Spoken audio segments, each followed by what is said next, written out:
নগর মরিচাডাঙ্গা রহনপুর পৌরসভায় একটি প্রাচীন কালের একটি কূপ, যেটা এখানে স্থানীয় আঞ্চলিক ভাষায় ইন্দারা বলে। হ্যাঁ, সেটা আমরা এখন দেখাবো। খুব দেখতে সুন্দর। যে এখন দেখতে পাচ্ছেন আমরা এখানে যাব এই কূপটার কাছে। পাশে একটা সুন্দর কলা বাগান রয়েছে। দর্শক সকলে ভিডিওটি শেয়ার করে দিন। লাইভ ভিডিও চলতেছে, সকলে শেয়ার করে দিন। আর আমরা এখানে দুইজন ব্যক্তিকে পেয়েছি, ওরা বলবে এই কূপ সম্পর্কে বা ইন্দারা সম্পর্কে। দেখতে পাচ্ছি এটা অতি প্রাচীন কাল থেকে অনেক ভেঙে গেছে এক সাইড, দেখতে পাচ্ছেন আপনারা। তো এটার পানি নাকি এখনও শুকায় না, কখনো শুকায় না। এই দেখতে পাচ্ছেন কূপটি বিশাল গভীর একটি কূপ।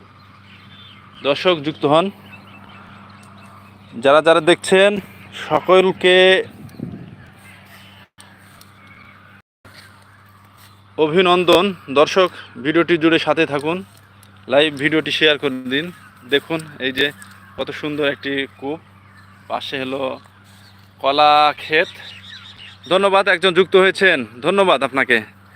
দর্শক ভিডিওটি শেয়ার করে দিন আর চ্যানেলটি সাবস্ক্রাইব করে লাইক কমেন্ট শেয়ার করে সকলকে দেখার সুযোগ করে দিন।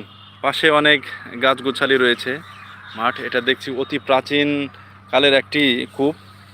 দেখছেন সেই এই যে বালাগুলো, বালা বলতে এই যে লোহার, যেটা এই যে এখন দেখাচ্ছি আপনি দেখতে পাচ্ছেন, এটা ধরে ধরে নিচের দিকে নামে নাকি।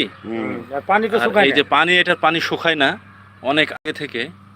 সাইডেও অনেক বালা আছে বা রিং আছে, যেটা দেখতে পাচ্ছেন। ধন্যবাদ, অনেকে যুক্ত হয়েছেন। এই কূপটি সম্পর্কে এখন আমরা বলবো। এই কূপটি অবস্থিত মরিচাডাঙ্গা, গোপালনগর, রহনপুর পৌরসভায়, চাঁপাইনবাবগঞ্জ।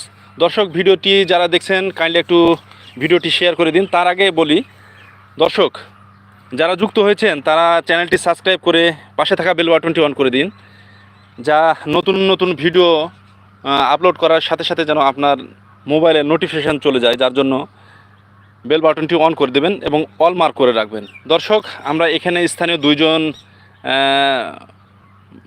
ভালো সুনামধন্য ব্যক্তি পেয়েছি, তাদের কাছ থেকে এই কূপ সম্পর্কে শুনবো। অনেকে যুক্ত হয়েছেন, ধন্যবাদ। ভিডিওটি কাইন্ডলি একটু শেয়ার করে দিন। এই সেই কূপ, অজানা কিছু তথ্য আছে, যে তথ্যগুলো আমরা এই স্থানীয় লোকদের কাছ থেকে, গণ্যমান্য লোকদের কাছে শুনবো।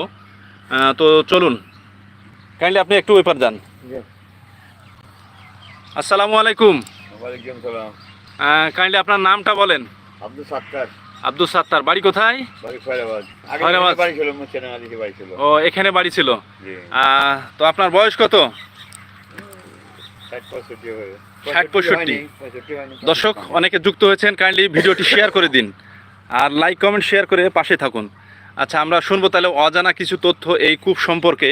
আর প্লিজ চ্যানেলটি সকলে একটু সাবস্ক্রাইব করে পাশে থাকুন। দেখতে পাচ্ছেন এই কূপটি। আচ্ছা, এই কূপ সম্পর্কে বা আপনাদের স্থানীয় যে নাম, দর্শক স্থানীয় নাম এটাতে ইন্দারা বলে, যে প্রাচীন কালের নাম যেটা, সেটা ইন্দারা। তো এই সেই বয়োজ্যেষ্ঠ ব্যক্তির কাছ থেকে আমরা এই কূপ সম্পর্কে শুনবো। বলুন এটা সম্পর্কে কি, এটা কতদিন যাবত আছে, এটার পানি কিরকম? আমরা তো জন্মের পরে দেখছি যে ইন্দারাই আছে। জন্মের পর থেকে দেখছেন? তার মানে আপনার বয়স 60-65, এই 60-65 বছর যাবতই এই জিনিসটা এইভাবে দেখছেন। দর্শক দেখতে পাচ্ছেন আমরা যে এটা তারও আগে হয়েছে এই ইন্দারাটি, যা দেখতে পাচ্ছেন। আমরা ওনার কাছ থেকে অনেক আরও কিছু কথা শুনবো। আচ্ছা, আপনারা কতটুকু নিচ পর্যন্ত এটা পানি দেখা যেত, এরকম বিষয় কিছু? পানি কমতো না, বেশি পানি কমতো না। বেশি পানি কমতো না। আচ্ছা, এই কূপটার পানি তো এখন ব্যবহারযোগ্য না, খাওয়া যায় না। আচ্ছা, এটা কি মেশিনে উঠিয়ে কোনো জমিতে পানি দেওয়া যায় এরকম? ও, এরকম হয় না। আচ্ছা, ডিপ আছে। জি জি, এটা পানি হাত দিয়ে খাওয়া যায়। হাত দিয়ে খাওয়া যায়, আমরা হাত দিয়ে পানি খাই, এদিকে উঠিয়ে পানি খাই হাতে। জি। দর্শক দেখতে পাচ্ছেন কেটে গেছে। বাড়ি ছিল বাবা। দর্শক অনেকে যুক্ত হয়েছেন, ভিডিওটি দেখতে থাকুন। এগুলা ইন্দারা আর ওই ক্যাম্পের ব্রিজ, জি জি জি। হ্যাঁ, এই যে সুরকি